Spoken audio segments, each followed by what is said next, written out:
Hello, ladies and gentlemen. I hope you have a great and wonderful day. And unfortunately, I'll only be making one video today, but I'll be making more tomorrow.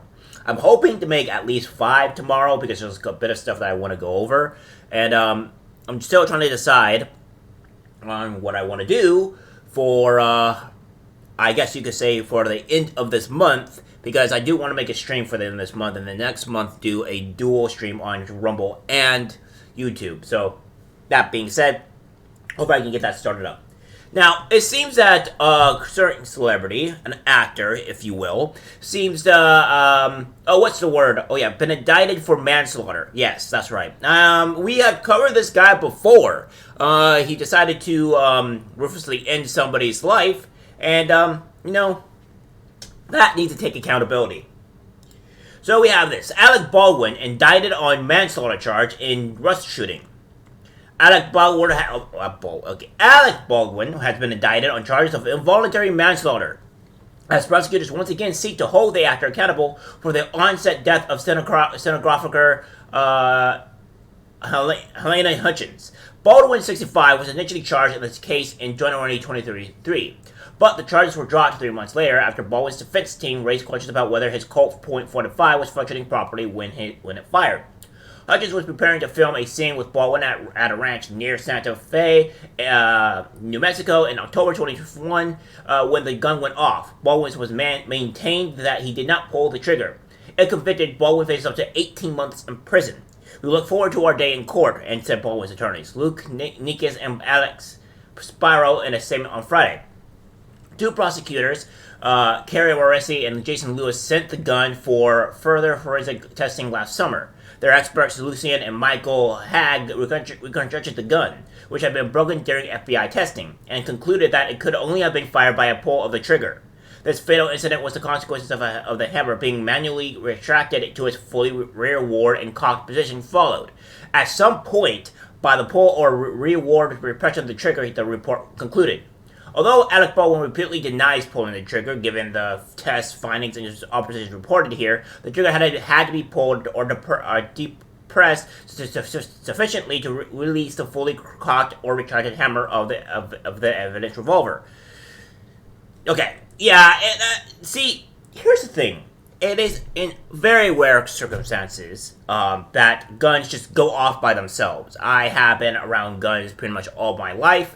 At least probably the past 7 to 8 years, I have not been around guns, mostly just due to the fact of, well, I have a shotgun obviously in my house, but I digress. In most scenarios, guns just not go off by themselves, and it's in very rare circumstances, as I said, where guns do go off by themselves, and it's usually by some kind of human error that they go off by themselves. So there's that. So the unlikely possibility of that actually happening is not very high. And with all revolvers as well, as mentioned before, you do have to pull the trigger to make it go off. I mean, that's the only way.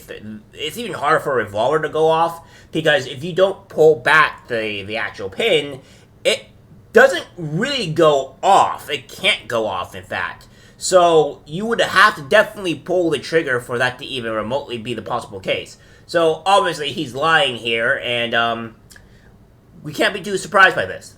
Morrissey and Lewis said in October that they intended to take the case to a grand jury within 2 months, stating that additional facts had come to light that pointed toward Baldwin's culpability. At the time, Nichols said the decision was unfortunate. It is unfortunate that a terrible tragedy has been turned into this misguided prosecution. Nichols said, "We will answer any charges in court." I don't see how it's misguided.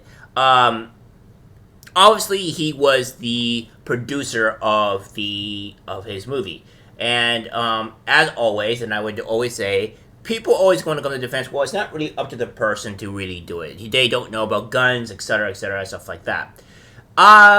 Understandably, yes, but at the same time, if you've been handling with guns, and you've been trained in the proper course with guns and stuff like that, even Jensen Ackles has said something similar to this, you know the proper procedures and ways to deal with a gun. It's just quite that obvious. The basics is pretty much don't ever keep a gun loaded and don't point it at other people. And in this case, Baldwin is an actor, so obviously he's going to be pointing it at somebody. But you always check the gun, make sure it's perfectly safe, make sure things nothing going wrong, point it at the ground at all times. So there's a lot of things that he could have done here that could have prevented it. Obviously, being an actor, he's going to point it at somebody. But what I've seen, it was not even a scene that he needed to do. So that's the crazy part. If it's not even a scene that you're going to do, then the best that you can do is just not point it at somebody that is not going to be the target for, potentially doing this. It's just insane, right? So he does have to take some blame for this because he hired the armorer, which we're going to say now is that the film's armorer, Hannah Gutierrez-Reed, is set to go on trial February 21st on charges of voluntary manslaughter and tampering with evidence. Gutierrez-Reed mistakenly loaded a live bullet into Baldwin's gun, which was supposed to contain only dummies. It remains unclear how live rounds became mixed in with the dummy rounds on the set. Hutchins' widower, Matthew Hutchins, filed a wrongful death lawsuit shortly after the shooting, but reached a settlement in October 2022. The settlement provided for insurance funds and a portion of the film's profits to benefit the couple's son, who was 9 years old when his mother was killed. The film has since been completed with additional filming in Montana and is awaiting distribution. At the time of the settlement, Matthew Hutchins indicated he did not blame Baldwin for the shooting. I have no interest in engaging in recommendations or attribution of blame to the murders of Mr. Baldwin, Hutchins said. All of us believe Helena's death was a terrible accident. I am grateful that the prosecutors and the entertainment community have come together to pay tribute to Helena's final work. Well, it wasn't just Helena that was, killed in this instance. I can't find a better way to phrase it. That was injured. Let's put it that way. She was killed, but there was another person that was, behind her, I may believe, that also got injured. So this wasn't just something that, ended up happening. And, of course, I would say the armor does take full responsibility for most of this. Even though as much as I hate and despise Alec Baldwin, I will say that the armor has to take most of the accountability here. Because, obviously, it is up to the armorer to make sure that there's no live rounds in the actual gun. But again, if it's me, I'm always going to check the gun. I'm going to check if there's live ammo in it and stuff like that, because that's just the way I am as a person. I am not going to just be like, oh, well, this is empty or this is safe.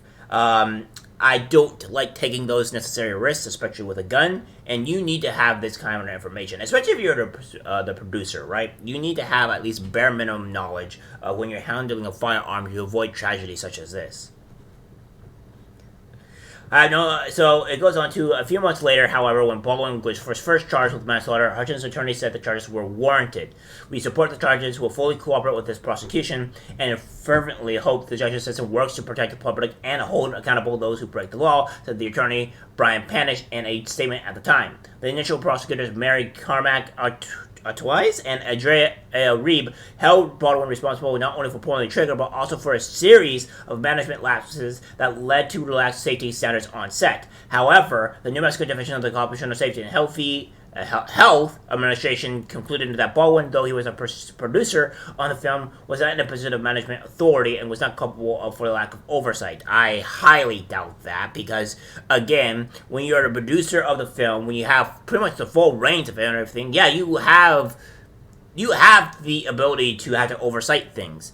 Just because I'm a pretty much a CEO that does not mean I avoid a responsibility from people that are beneath me. It's my job to coach and make sure they're doing an appropriate job. And when they don't do a good job, honestly, that's on me. And me as a CEO has to take that kind of responsibility and say, this is my fault. So yes, it would be his fault that this is part of his issue, right? He had to check that. Even it says here that relaxed safety standards on set. This is something that is all 100% Baldwin's fault.